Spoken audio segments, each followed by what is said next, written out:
성경 보겠습니다.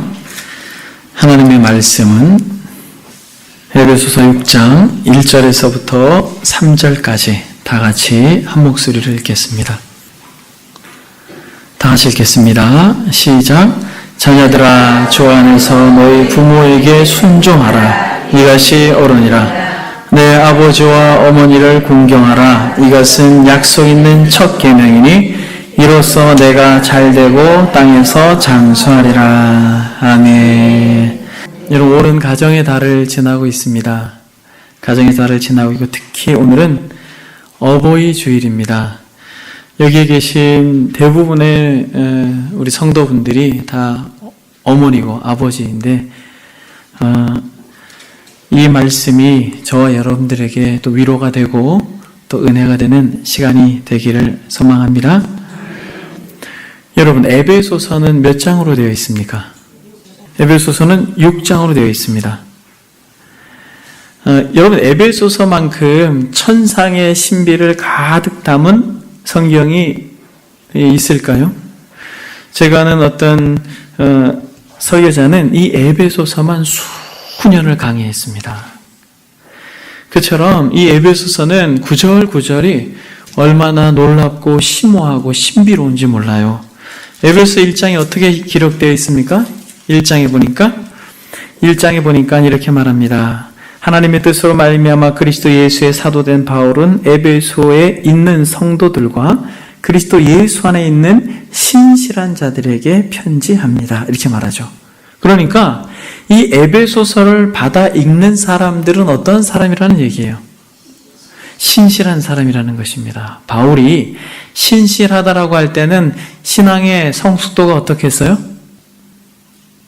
신앙의 성숙도가 엄청 깊은 것이죠. 그래서 3절에 보니까 찬송하리로다 하나님 곧 우리 주 예수 그리스도의 아버지께서라고 말하면서 하나님께서 창세전에 우리를 택하시고 예수 그리스도로 말미암아 구속하시고 성령으로 말미암아 우리를 구원하시는 놀라운 일들을 기록했을 뿐만 아니라 2장에 보니까 허물과 죄로 죽었던 우리를 살리셨도다 라고 말하면서 계속 거듭 3장 마지막 절에는 정말 여러분들이 더 그리스도의 사랑을 알기를 원합니다 라고 말하면서 3장 19절 한번 보겠습니다. 유명한 성경 구절인데 19절 여러분들이 한번 읽겠습니다. 시작.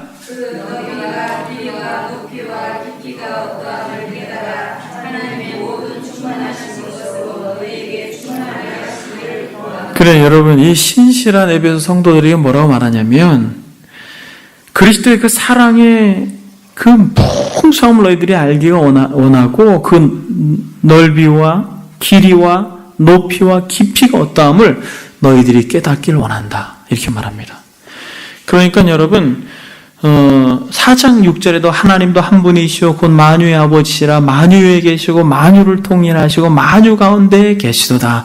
얼마 전에 우리가 살펴본 만유 대신 그리스도에 대해서 우리가 풍성하게 살펴보진 못했지만 그래도 이 만유라고 하는 이 단어의 영광스러움을 이 성도들은 알고 있었던 것이죠. 그러니까 이 에베소서 한 장 한 장이 너무 풍성한 이 기독교의 진리로 가득 담겨 있습니다. 그런데 여러분, 놀라운 것은 뭐냐면 이렇게 천상의 신비들로 에베소서를 수놓고 있지만 에베소서를 마무리하면서 이 사도 바울은 어떻게 가고 있습니까? 5장 22절을 한번 봅니다. 이 에베소서의 풍성한 진리, 천상의 이 신비들을 기록하고 있는 이 에베소서를 마무리하면서 바울이 어디로 집중하고 있습니까? 가정으로 집중하고 있다는 거예요. 여러분, 이것은 굉장히 중요한 의미를 담고 있는 것입니다. 기독교 신앙에 있어서 가정이 얼마나 중요한지 몰라요.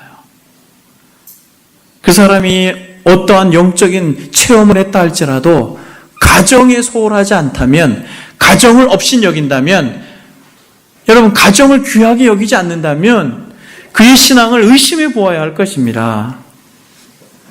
여러분, 22절에 보니까 뭐라고 말합니까? 아내들이요, 자기 남편에게 복종하기를 누구에게 하듯 하라? 주께 하듯 하라. 아멘? 여러분, 적어도 이 공동체에 우리 사랑하는 아내들은 이 말씀에 순종하는 은혜가 있기를 축복합니다. 아내들이여 자기 남편에게 복종하기를 죽게 하듯 하라. 이는 남편이 아내의 머리가 됨이니 그리스도께서 교회의 머리가 된 것 같음이라. 그가 바로 몸의 구주시니라. 25절에도 뭐라고 말합니까? 남편들아 아내를 어떻게 하라? 사랑하라. 사랑하는 여러분, 이 공동체에 속한 모든 남편들은 아내를 그리스도께서 교회를 사랑하는 것처럼 사랑하는 그런 마음이 넘쳐나기를 바랍니다. 여러분, 남편과 아내를 이야기하면서 결국 6장 이 에베소서를 마무리하면서 뭐라고 말합니까? 저와 여러분들이 읽은 본문이에요. 자녀들아 주 안에서 너희 부모에게 무엇하라? 순종하라. 이것이 옳으니라. 내 아버지와 어머니를 공경하라. 이것은 약속 있는 첫 계명이니 이로써 내가 잘 되고 땅에서 장수하리라. 여러분, 성경은 부모에 대해서 굉장히 많은 이야기들을 합니다. 그래서 10계명에도 제5계명이 무엇입니까? 내 부모를 어떻게 하라? 공경하라 라고 말합니다. 그러면 내가 너에게 준 땅에서 장수하리라 라고 이야기하고 있습니다. 출애굽기 21장에서 보게 되면 부모를 업신여기는 자, 부모를 저주하는 자는 죽일지어다 이렇게 말합니다. 이처럼 부모에 대한 성경적 기준이 굉장히 높습니다. 이것은 어떠한 윤리적 개념을 넘어선 신적 명령이라는 것을 우리는 알아야 될 것입니다. 사랑하는 여러분, 누가 성숙한 그리스도인입니까? 기도를 막 몇 시간씩 하는 사람이 성숙한 그리스도인이에요? 어느 날 금요일 날 어떤 모 권사님이 금요기도회 때 너무 은혜를 받고 눈물을 펑펑 흘린 다음에 마치 천상의 신비를 경험하고 집에 갔어요. 집에 갔는데 남편이 TV에 이렇게 TV랑 눈싸움하고 있는 것이죠. 그걸 딱 보면서 아내가 뭐라고 말합니까? 한 소리 하는 거예요. 아예 그냥 TV 안으로 들어가시죠! 사랑하는 여러분, 그것은 성숙한 모습이 아니에요.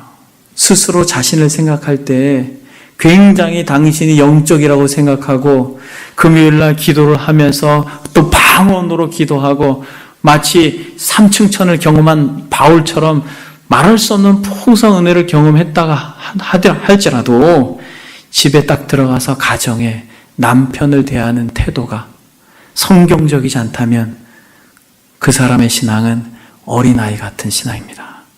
그 사람이 어떠한 신앙적 배경이 있다 할지라도 저와 여러분들의 신앙은 어디서 평가되어져야 됩니까? 가정에서 평가되어져야 돼요. 남편이 나를 어떻게 생각하는가? 아내가 나를 어떻게 생각하는가?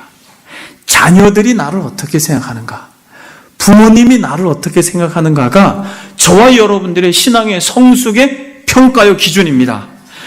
이 공동체의 지체들은 정말 이런 성숙한 그리스도인들이 되기를 소망합니다.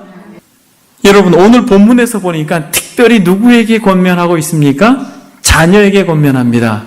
여러분, 저와 여러분들은 부모이기도 하지만 무엇이에요? 자녀입니다. 저와 여러분들은 부모이기도 하고 자녀이기도 합니다. 그런 의미에서 저와 여러분들이 오늘 살펴볼 이 말씀은 아주 중요합니다. 여러분, 본문은 크게 하나님께서 두 가지로 권면하고 있습니다. 무엇과 무엇으로 권면하고 있습니까? 순종과 공경으로 권면하고 있습니다. 여러분, 너무 많이 들은 말씀이죠. 그러나 여러분, 이 말씀은 거듭 들어도 또 들어야 되는 하늘의 음성임을 믿습니다. 여러분, 1절을 한번 보겠습니다. 다 같이 한번 읽어보겠습니다. 1절 시작. 자녀들아 주 안에서 너희 부모에게 순종하라. 이것이 옳으니라. 아멘. 여러분, 성경에 보게 되면 순종할 것을 아주 권면하고 있습니다. 자녀들아 주 안에서 너희 부모에게 순종하라. 이것이 옳으니라. 특히 여기에 보니까 자녀들아 라고 말할 때는 결혼 이전의 사람들을 칭한다라고 보아야 할 것입니다.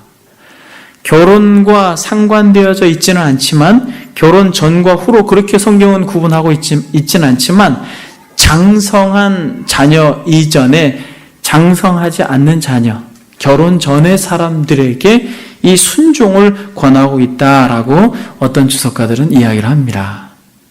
그러면 공경은 나이가 지긋하게 든 자녀를 둔 자녀겠죠. 그렇죠? 그래서 여러분, 순종하라라고 하는 것은 어떤 의미가 담겨 있습니까? 순종이 어떤 의미인지 알아야지 자녀들이 주 안에서 부모에게 순종하죠. 여러분, 순종이 어떤 의미입니까? 순종은 듣다라고 하는 말과 어원적 의미가 같습니다. 듣다. 신명기 6장 4절에 보니까 이렇게 말합니다. 이스라엘아, 들으라. 우리 하나님 여호와는 오직 유일한 여호와이시니 너는 마음을 다하고 뜻을 다하여 힘을 다하여 내 하나님 여호와를 사랑하라 라고 하는 쉐마라고 하는 하나님께서 이스라엘 백성들에게 가나안으로 들어가기 전에 반드시 듣고 실천해야 될 것을 권면할 때 이스라엘을 모아놓고 설교한 메시지입니다. 그때의 이 말씀, 이스라엘아 어떻게 하라? 들으라 라고 하는 것이에요. 들으라. 그러니까 여러분, 순종한다라고 하는 것은 무엇이에요? 듣는 것입니다. 경청하는 것이에요. 하나님께서 이토록 엄중히 권면하고 있는 이 주의 음성에 반응하려면 우리는 1차적으로 듣는 것을 잘해야 되는 것이에요. 여러분들의 자녀가 잘 듣습니까? 부모가 이야기하려고 할 때 어때요? 부모가 이야기하려고 할 때 듣는 둥 마는 둥 하잖아요. 여러분, 이것은 순종이 아니라는 것이에요. 이렇게 해라, 저렇게 해라 라고 하는 어떤 행동 이전에 부모님을 향하여서 자녀들이 순종하는 태도의 가장 첫 단추는 무엇입니까? 경청하는 것이에요. 아버지의 말을 잘 듣습니까? 여러분, 어머니의 말을 잘 듣습니까? 우리 보니까 자녀들이 같이, 어린 자녀들도 같이 예배를 드리고 있는데 하나님의 아이는 아빠 말을 잘 들어요?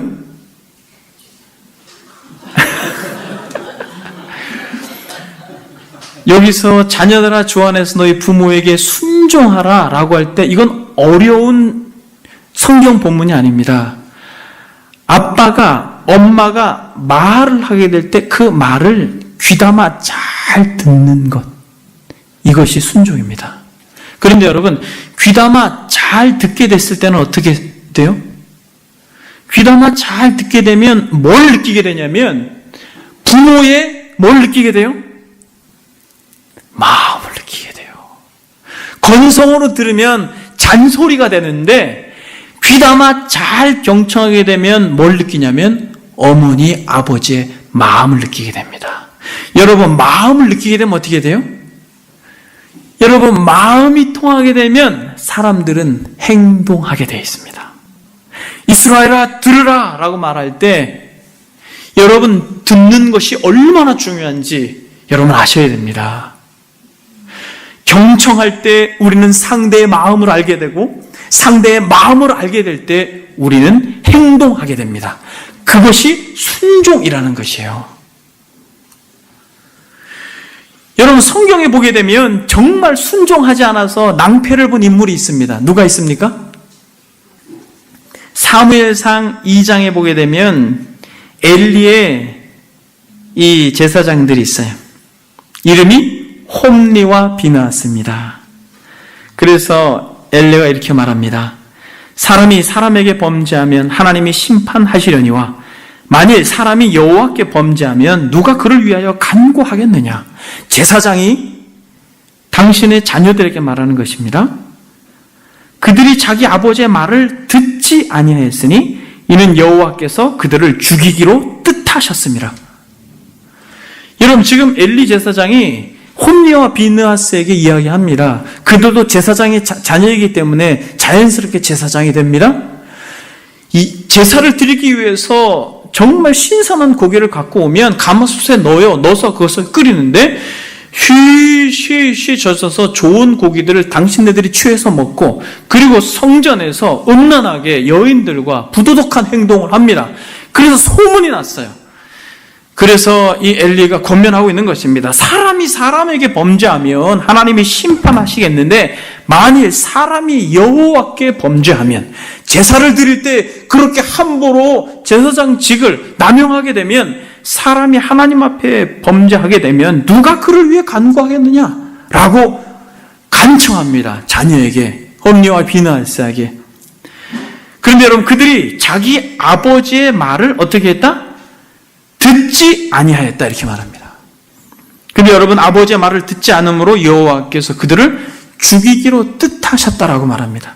결국 이 사무엘상 4장에 보게 되면 하나님의 궤를 빼앗겼고 엘리의 두 아들 홈리와 비나하스는 죽임을 당하였더라라고 바로 몇 장 뒤에 이렇게 기록하고 있습니다. 여러분, 그러므로 듣는 것은 너무 중요한 것입니다. 여러분, 이 시간에 살아계신 하나님은 누구이십니까? 저와 여러분들의 아버지이십니다. 그러므로 이 시간 하나님의 말씀을 마음으로 듣는 것은 이처럼 중요한 것이죠. 예배 시간에 하나님의 말씀을 듣는 것은 더 중요한 것이죠. 여러분, 성경 속에서 부모를 순종한 아주 대표적인 인물이 있습니다. 누가 있습니까?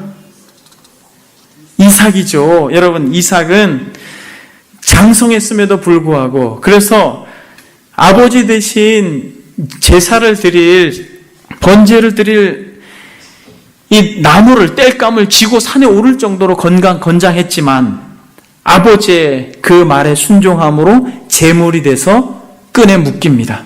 자신을 죽이려고 하는 아버지 앞에 철저히 순종하는 태도를 취하고 있어요. 누가? 여러분, 이삭은 누구의 예표입니까? 예수 그리스도의 예표죠. 그러니까 결국 아담은 불순종으로 사망과 저주를 이 땅에 가지고 왔지만 예수 그리스도는 순종함으로 이 땅 가운데 생명과 소망을 가지고 왔습니다.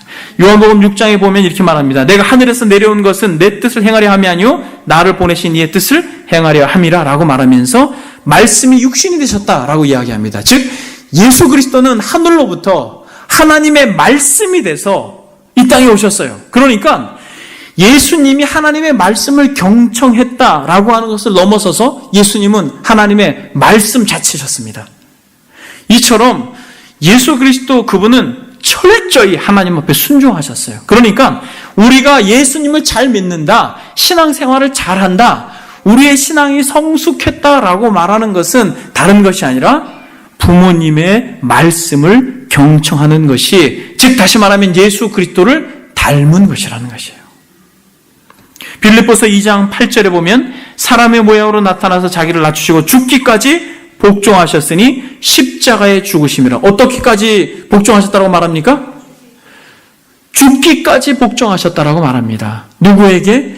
아버지에게. 사랑하는 여러분, 이것이 누가 본을 보인 것이에요? 예수 그리스도께서 아버지에게 이러한 본을 보인 것입니다. 죽기까지 순종하신 것을.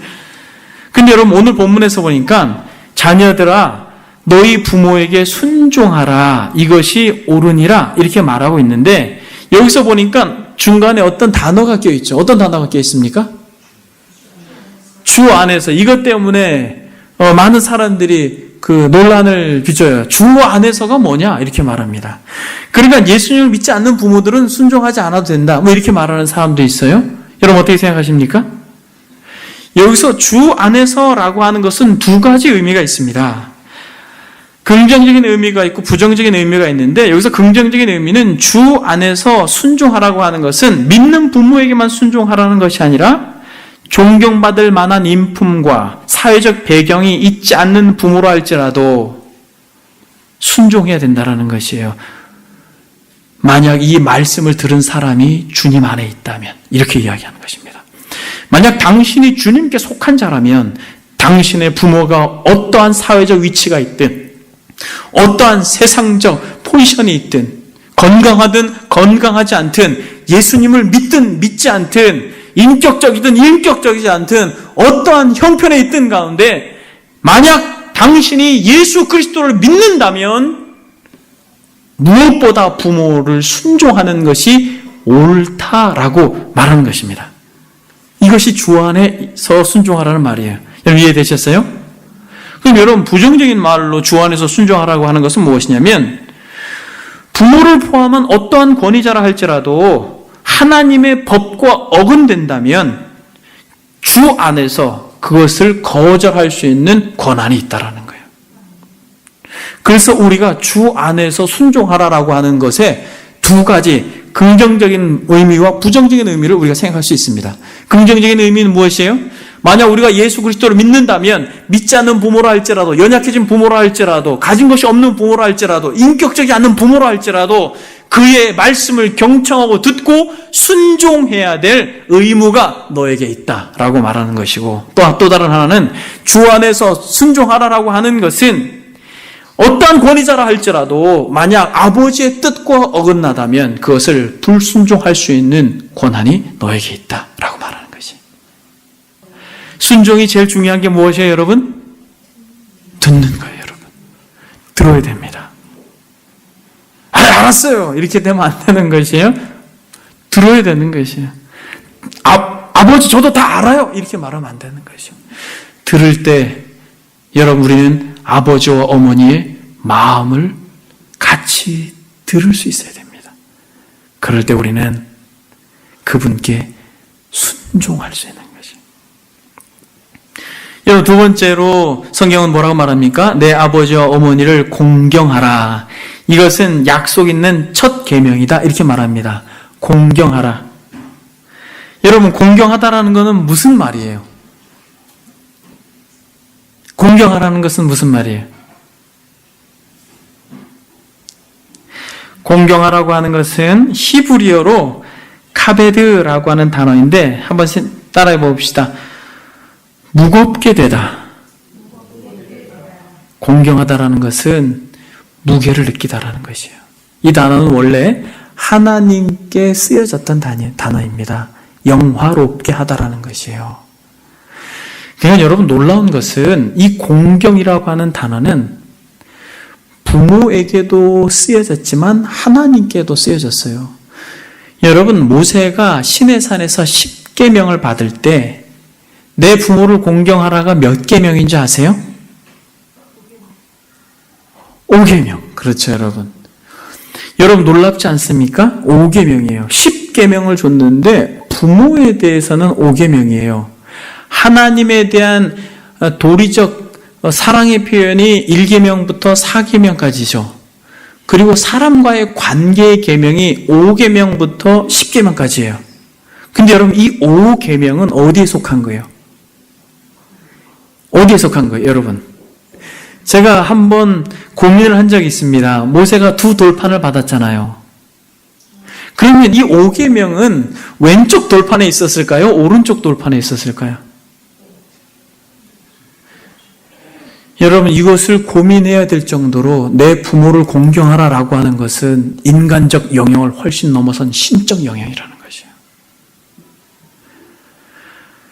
아담과 하와는 하나님께서 친히 만들어 주셨지만 그 외의 모든 자녀들, 인생들은 부모라고 하는 신적 대리인을 통하여서 다 출생했다라는 것이에요. 그러니까 사랑하는 여러분, 적어도 이 공동체에 있는 저와 여러분들은 부모를 대할 때 단순히 나의 육신의 부모라고 대하는 것을 넘어서서 하나님처럼 경외하고 공경하는 마음이 있기를 소망합니다. 이런 부모를 대할 때 마치 하나님을 대하듯 그렇게 무거운 마음으로 그들을 대해야 된다는 거예요. 대부분 나이가 들고 자녀들이 생기면 바빠지고 분주해지죠. 그래서 부모를 생각할 겨를이 없어요. 자신의 일을 또 자신의 자식들을 보다 보면 에너지가 그렇게 많이 남질 않습니다. 그래서 부모를 생각하지 않아요. 그래서 부모를 굉장히 가볍게 여깁니다. 그래서 여러분 부모를 가볍게 여겼던 어떤 한 스토리가 있어요. 너무 부모를 가볍게 여겼어요. 아들이 늙고 병든 어머니를 내버리려고 지게를 업고 깊은 산속으로 들어갔습니다. 여러분 이 이야기 아시죠? 오래전 이야기죠. 그래도 한 번 더 하겠습니다. 업고 산속으로 갔어요. 부모님이 너무 가벼워진 거죠. 힘도 없어졌죠? 건강도 다 잃어버렸죠? 능력이 없는 것이에요. 진짜 가벼워지는 것입니다. 그래서 지게에 이고 산 깊숙한 곳에 다시는 돌아오지 못할 곳으로 데려가서 버리려고 했죠. 근데 이 지게에 탄 어머님이 계속 산으로 들어가면서 무슨 행동을 하세요? 무슨 행동을 하세요? 이 어머님이 계속 나뭇가지를 꺾어서 바닥에 떨어뜨리는 거예요. 이렇게. 그건 아들이 볼멘 소리로 아니 어머니 지금 뭐 하시는 거예요? 그렇게 얘기했어요. 어머님이 뭐라고 대답했어요? 어머니 왜 그걸 자꾸 꺾습니까? 얘야 산이 너무 깊어. 너가 깊은 산속으로 들어가 너가 다시 집으로 돌아올 때 길을 잃을까 봐 그런단다. 여러분, 어머니를 무겁게 여겨야 된다는 것은 자녀가 돼서 또 나이가 들어서 자녀를 키우고 너무 분주하고 바쁜 일상을 산다 할지라도 우리가 부모를 무겁게 여긴다라고 하는 것은 그의 어떤 재정 능력, 그의 어떤 힘, 권력 이런 것들을 무겁게 여기라는 것이 아니라 시간이 지나면 지날수록 자식을 향한 사랑의 깊이가 더 깊어진다는 것을 무겁게 여기라는 거예요. 여러분, 이게 공경이라는 거예요. 내 부모를 공경하라. 여러분, 이게 공경이라는 거예요, 여러분. 여러분들이 장성해서 여러분들이 경제 능력이 있고 그렇게 여러분들이 스스로 모든 일 처리를 해 나아갈 때 여러분들의 부모님은 어느샌가 저 뒷방에 늙은이처럼 되어 계십니다. 가벼워진 것이죠. 그러나 성경은 엄히 말합니다. 내 아버지와 어머니를 무겁게 여겨라. 이것은 약속 있는 첫 계명이다. 이렇게 말합니다. 성경은 일찍이 부모를 하나님과 동등시했어요. 말라기서에서 이렇게 말합니다. 내 이름으로 멸시하는 제사장들아, 나 만군의 여호와가 너에게 이르노니 아들은 그 아비들을, 종은 그 주인을 공경하나니 내가 아버지일진데 나를 공경함이 어디 있느냐? 내가 주인일진데 나를 두려워함이 어디 있느냐? 이렇게 말합니다. 일찍이 주님께서 하나님과 아버지, 주인과 자신을 동일시한 성경 구절이 아주 많이 있습니다. 5계명이 부모를 공경하라고 하는 이 계명이 5계명이라고 하는 것이 얼마나 중요한지 여러분 아셔야 됩니다. 그래서 주님께서 참 놀라운 것은 여러분 부모를 공경하라 라고 말할 때 약속을 하셨어요. 약속을. 무슨 약속을 하셨어요? 여러분 이렇게 약속한 성경이 그렇게 많지 않습니다. 여러분 5계명부터 6계명, 10계명까지 이 6계명 있잖아요. 사람과의 관계성 속에서 사랑하는 여러분, 내 부모를 공경하라고 하는 계명은 몇 번째 계명입니까? 첫 번째 계명이에요. 그러니까 오늘 본문에서 보니까 내 아버지와 어머니를 공경하라. 이것은 약속 있는 첫 번째 계명이라고 말했죠. 내 부모를 공경하라고 하는 것은 첫 번째 계명이에요. 그렇죠, 여러분? 그처럼 중요한 것입니다. 그런데 다른 모든 계명은 하지 마라입니다. 살인하지 마라, 간음하지 마라, 도둑질하지 마라, 내 이웃을 탐내지 마라, 거짓 증거하지 마라, 말한데 바로 이 첫 번째 약속한 이 계명은 뭐예요? 내 부모를 뭐하라? 공경하라라고 하는 것입니다. 왜 여러분 이 첫 번째 계명은 긍정적인 명령으로 하고 있는 것입니까? 공경하면 뭐 하겠다? 내가 약속하겠다. 무슨 약속을 하겠다?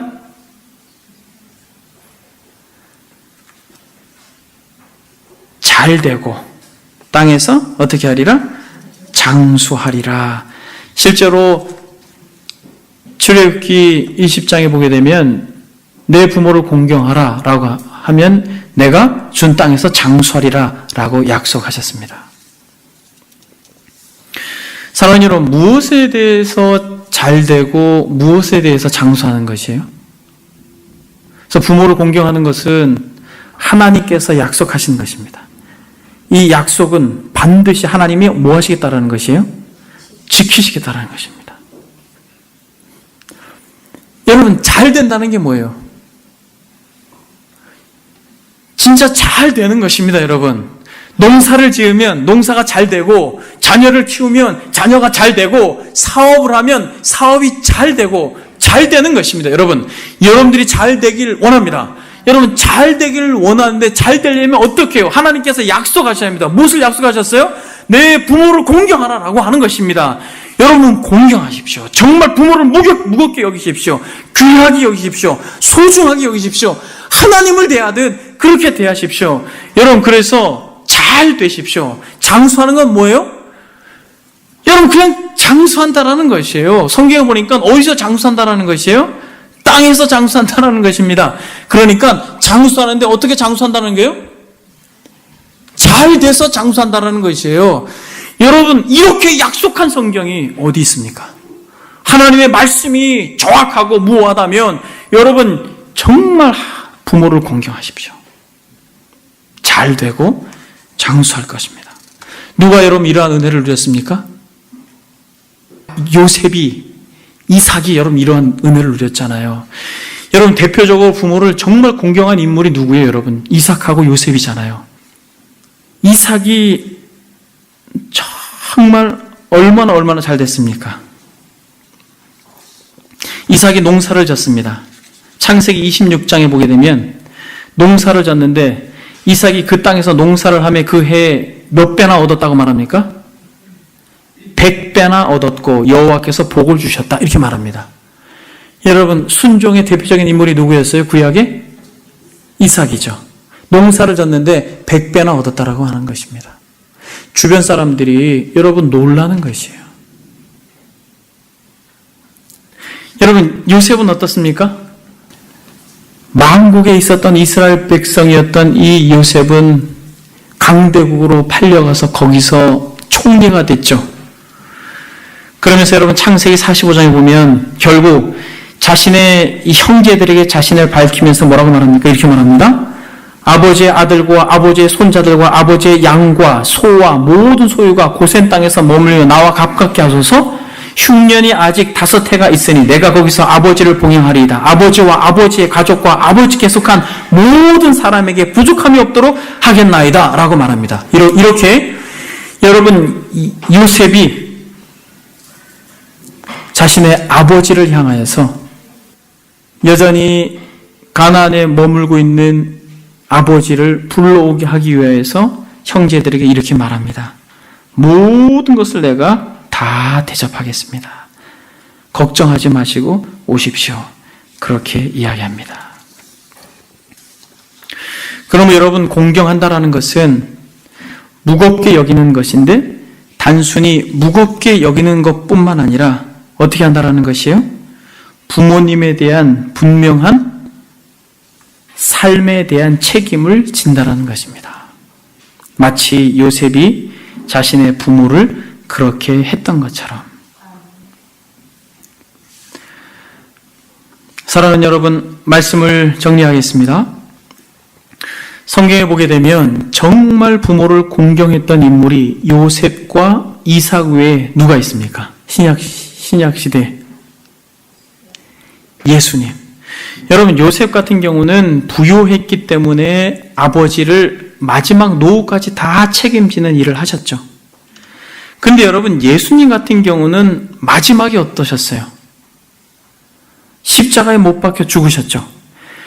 아무것도 가진 것이 없고 오히려 죄수의 몸으로 십자가에서 죽으실 때에 우리 주님께서 십자가에 못 박혀 죽으시면서 뭐라고 말하셨냐면, 그 십자가 현장에 나와 계신 자신의 어머님을 향하여서 여자여 보소서 아들이니이다 라고 말하면서 마지막까지 어머니의 노후를 책임지는 모습을 그리스도께서 보이셨습니다. 보라 내 어머니라 하신데 그때부터 그 제자가 자기 집에 모시니라 라고 말합니다. 이처럼 사랑하는 여러분, 저와 여러분들이 믿고 섬기는 예수 그리스도, 그분이 누구보다 부모를 순종하였고 공경하였다라고 하는 것이 성경적 가르침입니다. 그러므로 저와 여러분들이 부모를 이처럼 순종하고 공경하는 은혜가 있기를 소망합니다. 여러분, 부모를 순종하고 공경하는 것은 단순히 가정에서만 머물러 있는 것이 아니라 이것은 기독교가 사회 윤리적으로 반드시 부모를 순종하는 것을 생명처럼 여겨야 되는 것이에요. 부모를 순종하는 것은 단순히 우리 가정과 개인의 행복만이 아니라 결국 부모를 순종하는 것을 어릴 때부터 배운 저와 여러분들은 우리 지역 사회에서 어른들 또 그 외에 많은 권세자들을 향하여서 온전하고 바른 태도를 취할 수 있기 때문에 그런 존경을 권위자들에게 취할 수 있기 때문에 부모를 순종하고 공경하는 것은 어릴 때부터 잘 양육받아야 되는 건 이것은 기독교 윤리의 가장 중요한 핵심입니다. 그런 의미에서 고용주를 대하는 태도, 국가기관을 존중하는 태도, 이런 모든 것들이 바로 가정에서 부모를 대하는 태도와 다 맞물려 있다는 것을 아시고, 베드로전서 2장 17절에 못 사람을 공경하며 형제를 사랑하며 하나님을 두려워하며 왕을 존대하라 라고 말하는 이 순종과 공경은 모든 연장자들에게 우리가 마땅히 해야 될 일을 가정에서부터 우리가 배운다는 걸 알고, 사랑하는 여러분, 부모에게 순종하고 공경하는 저와 여러분들이 되기를 소망합니다. 아멘. 이 시간 다 같이 한번 기도하겠습니다. 기도할 때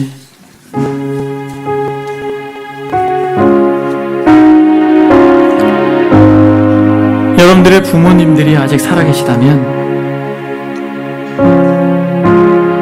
부모님들을 향하여서 순종하고 공경하는 것을 여러분들이 다시 한번 새롭게 정의를 내리고, 하나님의 말씀을 들었으니 들은 것으로 멈추지 마시고 기꺼이 하나님 아버지 부모에게 순종하고 공경하겠습니다 라고 하는 결단의 기도를 시작하겠습니다. 기도하겠습니다. 살아계신 하나님 아버지,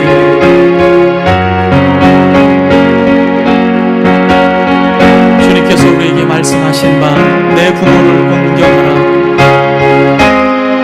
그리하면 내가 잘되고 땅에서 장수하리라 라고 말씀하신 이 귀하고 복된 말씀을 우리가 마음에 새기고 참으로 우리 부모님들을 향하여서 정말 주님 우리의 마음을 새롭게 할 수 있도록 주님 도와주시고, 그러므로 사랑하는 공동체의 모든 구성원들이 너무나도 분주하고 바쁜 일상에서 부모를 잊어버리고 너무 가볍게 여기는 그러한 태도에서 정말 우리가 우리의 마음속에 부모를 향한 분명한 태도를 온전히 하고 부모의 말을 경청하고 또 부모에게 순종하고 또 부모를 공경하고 마치 하나님을 대하듯 부모를 무겁게 여기는 우리 사랑하는 권속들이 되어서 이 땅에서 잘 되고 또 이 땅에서 장수하고 정말 기본적인 우리의 욕구가 아름답게 충족되어지고 열매 맺어지도록 은총을 더하여 주옵소서. 주님 감사합니다. 자녀들아 주 안에서 너희 부모에게 순종하라, 이것이 옳으니라.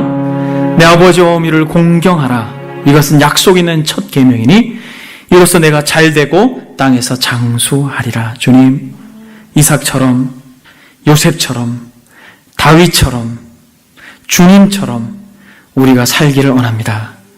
그렇게 사는 것은 단순히 어떤 영적인 대단한 무언가를 하는 것이 아니라 철저히 주님께서 허락하신 가장 기본적인 관계, 부모, 자녀, 남편, 아내를 대하는 태도에서 주님, 우리가 주님께서 허락하신 은혜와 복을 누릴 수 있다라고 말씀하셨으니 우리 사랑하는 모든 권속들이 들은 말씀을 순종하는 자리로 나아갈 수 있도록 은총을 더하여 주옵소서. 감사드리며 예수님의 이름으로 기도드립니다. 아멘.